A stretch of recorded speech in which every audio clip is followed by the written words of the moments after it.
किसान भाइयों, आज हम जिस प्लॉट में आए हैं ये पूरा बैगन का प्लॉट है। पूरा 1 एकड़ बैगन लगा हुआ है। यहाँ देखेंगे तो दूरी तक उधर पूरा बैगन लगा हुआ, बहुत अच्छा बैगन है। लास्ट में उधर देखेंगे तो काफी लंबा प्लॉट है। इसकी जो चौड़ाई है करीब 60 फीट के आसपास है, लेकिन लंबाई बहुत ज्यादा है। 1 एकड़ का बैगन है और ये किसान पिछले करीब 10 से 15 सालों से बराबर बैगन की खेती हमेशा करते आ रहे हैं। हमने भी इनके साथ में बैगन की खेती किया था, 5-6 साल बैगन की खेती किया, अच्छा मुनाफा कमाया। लेकिन आज हम यहाँ पर आप लोगों को दिखाने वाले हैं जो बैगन का ये वाला प्लांट है। सबसे पहले आप देखिए ये वाला प्लांट कैसे और किस तरीके से है। किसान भाइयों, यहाँ पर ये जो प्लांट है इसको हम पहले उखाड़ लेते हैं, फिर आपको बताते हैं इसके बारे में पूरी जानकारी। ये देखिए, ये जो बैगन का पौधा है, शुरुआत में इसके पत्ते काफ़ी चौड़े थे इस तरीके से, और बीच में इसमें क्या हुआ कि इसमें लिटिल लीफ वाला रोग आ गया। इसके जितने पत्ते हैं सब एकदम छोटे छोटे होने लगे। आप देखेंगे जैसे मेहंदी का पत्ता होता है, एकदम छोटा छोटा पास पास में, इस तरीके से ये पूरा पत्ता हो गया। जब ये वाला रोग इसमें आ जाता है, जो भी पत्ते रहते हैं अचानक से एकदम खत्म हो जाते हैं, एकदम छोटा छोटा पत्ता होने लगता है। इसका प्रोडक्शन एकदम जीरो हो जाता है। इस पौधे को इस खेत में रखने का कोई मतलब नहीं है। किसान भाइयों, ये वाला जो रोग है पूरे खेत में एक पौधे से दूसरे पौधे में फैलता है और पूरा खेत आपका बर्बाद कर देता है। किसान भाइयों, जो बैगन की फसल होती है इससे काफी अच्छा मुनाफा कमाया जा सकता है। और जो किसान भाई बैगन की खेती के बारे में जानते हैं, अच्छे से उसकी खेती की पूरी जानकारी जानते हैं, वो बराबर बैगन की खेती करके बहुत अच्छा मुनाफा कमाते हैं। किसान भाइयों, यदि आपको प्रूफ चाहिए तो हमारे चैनल पर प्लेलिस्ट में आप बैगन की खेती के वीडियो देख सकते हैं। हमारे खुद के खेत के सारे वीडियो पड़े हुए हैं। 5-6 साल हमने बैगन की खेती किया। शुरुआत में जब हमने पहली बार लगाया था तो इस रोग के बारे में हमको जानकारी नहीं थी और ना ही बैगन की खेती के बारे में ज़्यादा जानकारी थी। और उस टाइम कोरोना भी आया था, उस बार भी हमें बैगन में फ़ायदा हुआ था। उसके बाद हर साल बढ़ते बढ़ते हमेशा जो है फ़ायदा बढ़ता ही गया है। तो जो बैगन की खेती होती है इसकी कुछ जो है बारीकियाँ होती हैं, आप उन बारीकियों को उन वीडियो में सीख भी सकते हैं। फिलहाल आज की इस वीडियो में हम बताने वाले जो सबसे खतरनाक रोग होता है और जिसकी वजह से जो कुछ किसान भाई लोग हैं बैगन की खेती में घाटा उठा लेते हैं, उसकी जानकारी आज हम देंगे। किसान भाइयों, ये जो रोग होता है बैगन की खेती में, दो ही जो है बहुत गंभीर समस्या है। एक तो फल छेदक और तना छेदक, जो आपका उत्पादन मिलने के बाद जो आपके फल को खराब कर देते हैं। लेकिन ये वाला जो रोग है, जिस स्टेज में आपके पौधे में आ गई, ये नर्सरी से आना शुरू कर देता है और जिस स्टेज में आपके खेत में ये वाला रोग आ गया, उसी के बाद से आपका वो जो पौधा है उसका प्रोडक्शन जीरो हो जाएगा और धीरे धीरे आपके खेत में वो रोग फैलता रहेगा। तो इस रोग की जानकारी बहुत जरूरी है। हर किसान भाई को जो बैगन की खेती कर रहे हैं और सफल में होना चाहते हैं, इसमें ज़्यादा इसका प्रोडक्शन लेना चाहते हैं और फ़ायदा उठाना चाहते हैं, तो उनको इस रोग के बारे में जानकारी जरूर होनी चाहिए। रोग की शुरुआत कैसी होती है, आइए ये भी हम आपको दिखाते हैं। उधर चलते हैं, एक पौधा ऐसा जिसमें रोग की शुरुआत हुई है। ये पौधा तो लास्ट स्टेज में अब ख़त्म हो चुका है। और आप इधर देखेंगे तो ये एक पौधा है, इसको आप दूर से ही देखेंगे तो ये जो बैगन का पौधा होता है, पूरे खेत में आप ऐसे टहल के देखेंगे तो पूरा आपका बैगन के सारे पौधे गहरे हरे रंग के होंगे, एकदम हरा भरा होगा। लेकिन जिसमें ये रोग आएगा उसमें हल आप देखेंगे तो पीलापन आ जाएगा, हरापन उसका कम हो जाएगा। इस तरीके से देखिए, ये जो पत्ता है हल्का सा लंबा हो जाएगा, पीलापन लिए हो जाएगा। इसी तरीके से जो सबसे नई पत्ते होते हैं, जो नई कोपले होते हैं, उन्हीं में से इसका लक्षण शुरू होता है। तो ये इस तरीके से देखिए, हर जितनी भी गांठें हैं सब पे जो पत्तियां निकलेंगी ये छोटी हो जाएंगी। इस तरीके से ये भी छोटी हो गई, ये छोटी हो गई, ये जितनी भी नई पत्तियां निकलेंगी। ये तो अभी इसमें फल नहीं बना हुआ है। दूसरा, फल पे इसका असर दिखता है। जैसे ही आप कोई फल देखेंगे, जैसे इसमें मान लीजिए फल लगा हुआ है, जब तक रोग नहीं आएगा तो फल अच्छा होगा। लेकिन जिस टाइम में इसमें रोग आ जाएगा तो उस टाइम पे जो इसमें फल लगे होंगे जिनका शुरुआती अवस्था रहेगी, उन फल पे ऊपर हल्की हल्की धारियां दिखेंगी, लाइनिंग दिखेंगी। वो फल चिकना नहीं होगा, उसको ऐसे टच करेंगे तो उबड़ खाबड़ सा दिखेगा और वो टाइट हो जाएगा फल। उसको यदि पका कर खाएंगे तो अच्छे से पकेगा नहीं। तो ये इसका होता है। और जब रोग आ जाता है तो उसके बाद तो नया फल बनना नहीं, जो फल बने हुए हैं उनमें ये लक्षण दिखाई देता है। तो किसान भाइयों, आप बात कर लेते हैं ये रोग आता क्यों और रोग है क्या। किसान भाइयों, ये वाला जो रोग है ये एक भूरा प्लांट हॉपर होता है, ब्राउन प्लांट हॉपर। ये जो प्लांट हॉपर ये कीड़ा होता है, ये धान में होता है और आपके बैगन में। धान में भी ये रोग फैलाता है, उसमें एक दूसरे तरीके का वायरस जनित रोग होता है, उसमें ये रोग को फैलाता है। और ये प्लांट हॉपर होते हैं, पत्तियों के पीछे चिपके होते हैं, रस चूसते हैं। और इनके जो रस चूसने के बाद जो है अपना एक रोग से, ये जो बाहक कीड़े होते हैं जो मतलब जो इस रोग को फैलाते हैं, उसको दूसरे पौधों में फैलाते हैं। इसी तरीके से यदि ये प्लांट हॉपर जो बैगन में आ जाएंगे तो ये फाइटोप्लाज्मा नाम का एक जीव होता है। ये इसी का वजह से ये रोग फैलता है। तो ये जो पूरे प्लांट हॉपर होते हैं, ये फाइटोप्लाज्मा को एक पौधे से दूसरे पौधे में फैलाते हैं। तो ये तो बात हो गई किसान भाइयों। अब जो हमारा जो मुख्य रूप से जो ब्राउन प्लांट हॉपर होता है, उसको हमें अपने खेत से दूर रखना है। यदि हमारे खेत में ब्राउन प्लांट हॉपर नहीं आएगा, तो यदि रोग एक पौधे में रहेगा भी, तो वो एक पौधे से दूसरे पौधे में नहीं फैलेगा। तो सबसे जो जरूरी बात है, हमें अपने खेत से प्लांट हॉपर को हटाना है, प्लांट हॉपर को अपने खेत में नहीं आने देना है। तो इसके लिए तो एक बात ये हो गई कि हमको धान के पास में अपने खेत में जो है बैगन की खेती नहीं करनी है। इधर देखेंगे तो उस साइड में भी धान लगा है, इस साइड में भी धान लगा है। अक्सर होता है, क्योंकि हम क्या करेंगे, हमारे पास जो खेत है आसपास में धान लगे ही रहेंगे। तो हमको क्या करना है, अगर धान के पास में खेत में बैगन हमने लगा दिया है, तो हमको थोड़ा ज़्यादा सावधानी रखनी होगी, इस कीड़े से बचाव करना होगा। तो किसान भाइयों, अब जो दूसरी बात हो गई कि ये फाइटोप्लाज्मा यदि हमारे खेत में किसी पौधे में आ गया है, तो क्या करना है। तो सबसे पहला काम तो क्या करना है कि जैसे ही जिस पौधे में हमको दिख गया ये रोग, उस पौधे को उखाड़ कर खेत से दूर ऐसी जगह पर फेंकना है जहाँ से उसके जो है कीड़े फिर वापस आपके खेत में ना आ सके। तो इसे अपने खेत से काफ़ी दूर फेंकना है। और किसान भैया, यदि ये रोग आपके पौधे में आ गया, तो फिर उस पौधे से ना तो आप एक फल ले पाएंगे स्वस्थ, और ना ही उससे कोई जो है आपका जो है उत्पादन मिलेगा, कुछ भी नहीं मिलने वाला। तो उसको अपने खेत में रखने का कोई मतलब नहीं है।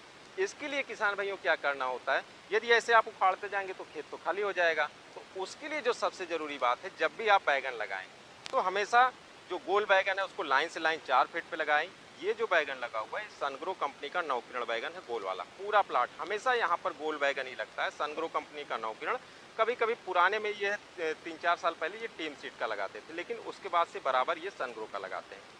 किसान भाइयों, ये जो हुआ गोल बैगन है, इसका जो फैलाव ज़्यादा दूरी तक नहीं होता, तो 4 फीट पे लगाना है। यदि लंबा बैगन लगा रहे हैं, सनग्रो का 704 लगा रहे हैं, या वीएनआर का लगा रहे हैं, कोई भी लंबा बैगन लगाएंगे, उसके पौधे ज़्यादा ग्रोथ करते हैं।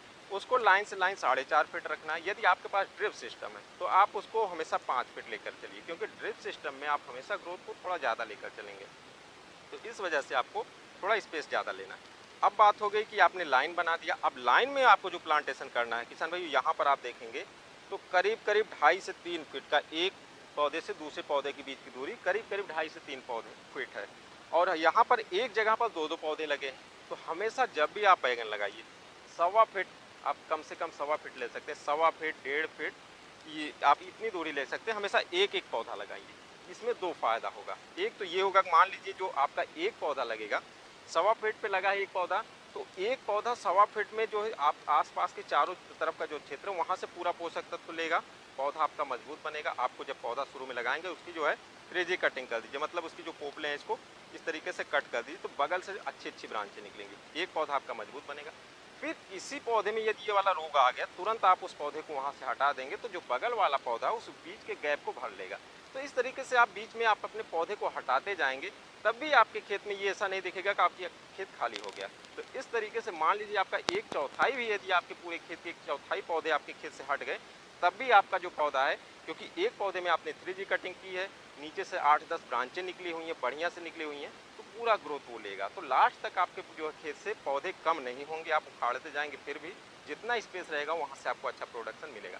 ऐसा हमारा अनुभव रहा है, हमने ऐसा प्रैक्टिकल किया है, और बहुत अच्छा उत्पादन हमने बैगन की खेती से लिया हुआ है। पुरानी वीडियो आप देख सकते हैं। किसान भाइयों, अब बात आती है, यदि आपके खेत में रोग आ गया है, तो आप क्या करेंगे।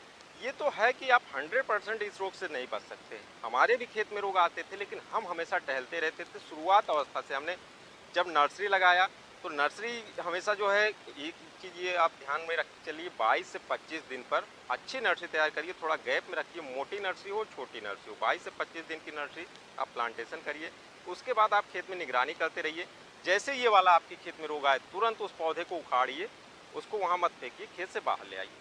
और दूसरा चीज़ किसान भाइयों, इसके लिए जो दवा है, वैसे तो बहुत से टाइप के रस चूसक कीड़े होते हैं और बहुत से इसकी कैटेगरी की दवाइयाँ आती हैं, लेकिन 2 दवाइयाँ हैं, और 3 है, लेकिन 2 जो मुख्य रूप से ज़्यादा असर करता है। इसमें एक है थाइमेथाक्साम, 25% WG का फॉर्म में आता है, और ये धानुका का अरेवा नाम से आता है, और इसी तरीके से बहुत सी कंपनियों का आता है। सिजेंटा का एक्ट्रा नाम से आता है, छोटे छोटे पाउच होते हैं, तो वो आप अगर थोड़ा सा खेत है तो पाउच ले सकते हैं। नहीं तो 1 एकड़ में आपको क्या करना है, 90 से 100 ग्राम का जो डोज है वो इसका होगा, जो थाइमेथाक्साम का।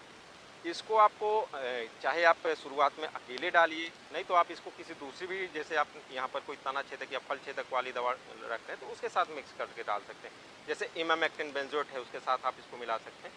तो इसी तरीके से और भी आप मार्शल नाम से जो दवा आती है यदि बैगन में वो डाल रहे हैं, तो उसके साथ इसको किसी दवा के साथ इसको मिक्स करके डाल सकते हैं। या फिर कार्टाप हाइड्रोक्लोराइड भी बैगन में पड़ता है फल छेदक और तना छेदक के लिए, तो उसके साथ भी इसको मिक्स कर सकते हैं।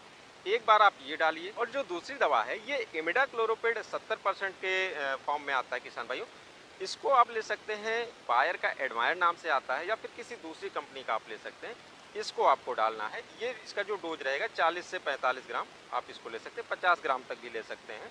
तो इन दोनों दवाइयों को आप 10-10 दिन के अंतराल पे, या मान लीजिए आपने 2 बार 3 बार डाल दीजिए लगातार, आपने जैसे 10 दिन के अंतराल पे दोनों तीनों को डाल दिया। अब आपके खेत में थोड़ा बहुत इसका कंट्रोल हो गया, तब आप आगे चल के 15 दिन पे डाल सकते हैं। तो इस तरीके से आपको बराबर जो है 10 दिन 15 दिन के अंतराल पे इसका आपको, जब तक आपके खेत में बैगन है, हमेशा इसका प्रयोग करते रहना है। शुरुआत में तो कम से कम 3 महीने तक आपको इन दवाओं का प्रयोग करना है। शुरुआत में यदि आप इन दवाओं का प्रयोग करेंगे, तो जब ज़्यादा टेम्परेचर रहता है, जैसे नवंबर तक का जो समय होता है, उसी टाइम तक ज़्यादा कीड़ों का प्रभाव रहता है। फिर उसके बाद आपको दिसंबर जनवरी 2 महीने तो ज़्यादा दवा डालने की, या मतलब टॉनिक वानिक डाला जाता है ठंडी में। बैगन में फल छेदक भी नहीं लगते हैं ठंडी में, और ऐसे ज़्यादा दवा का ज़रूरत भी नहीं पड़ती। तो शुरुआत में आप इन दवाओं का प्रयोग कर लें। और किसान भाइयों, जो बैगन की फसल होती है, इसको आप जो है जुलाई में लगाकर और मार्च तक आप लेकर चले जाएं, तो 1 एकड़ से कम भी रेट हुआ, तब भी आपको कुल मिलाकर 1 एकड़ से शुद्ध मुनाफा 3 लाख से लेके 4 लाख आसानी से मिल जाता है। और अच्छा रेट अगर मार्केट में इसका मिल जाता है आपको, तो कुछ भी रेट हो सकता है किसान भाई, कुछ भी आप यहाँ से कमाई कर सकते हैं। हमने बैगन की खेती से शुरुआती अवस्था में जो हमने प्रॉफिट लिया था, वो 1/4 एकड़ से हमारा जो है वो 50,000 नेट प्रॉफिट था। और उसके बाद बढ़ते बढ़ते किसान भाइयों, हमारा जो है वो करीब करीब जो है एक साल में जो था वो 2,30,000 के आसपास 1/4 एकड़ से गया था।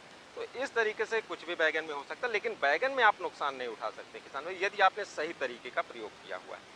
कुछ किसान, जिस साल हमने बैगन से 2,30,000 कमाया था, हमारे बगल में ही थोड़ी दूर पर एक किसान थे, उनका जो है बैगन कुछ भी नहीं उसमें से मिला था। थोड़ा बहुत कुछ मिला हो मिला, नहीं तो लागत भी नहीं निकली थी।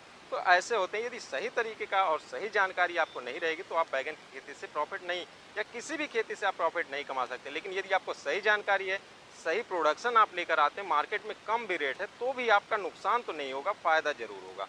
तो किसान भाइयों, ये वाला जो रोग है, इस रोग को आप अपने खेत से दूर करिए। और ये रोग यदि आपके खेत से दूर हो जाता है, तो आपके जो बैगन है, वो उससे आपको काफ़ी अच्छा प्रोडक्शन मिलेगा किसान भी। उसके बाद बात रहती है कि फल छेदक और तना छेदक का, उसके कंट्रोल के लिए मार्केट में बहुत सी अच्छी अच्छी दवाइयाँ आप उनका प्रयोग कर सकते हैं। तो किसान भैया, यदि बैगन की खेती से संबंधित आपको कोई और जानकारी चाहिए, डिटेल में आप इन सब की जानकारी चाहते हैं, बहुत सी वीडियो हमारे चैनल पर बैगन की खेती से संबंधित पड़ी हुई है।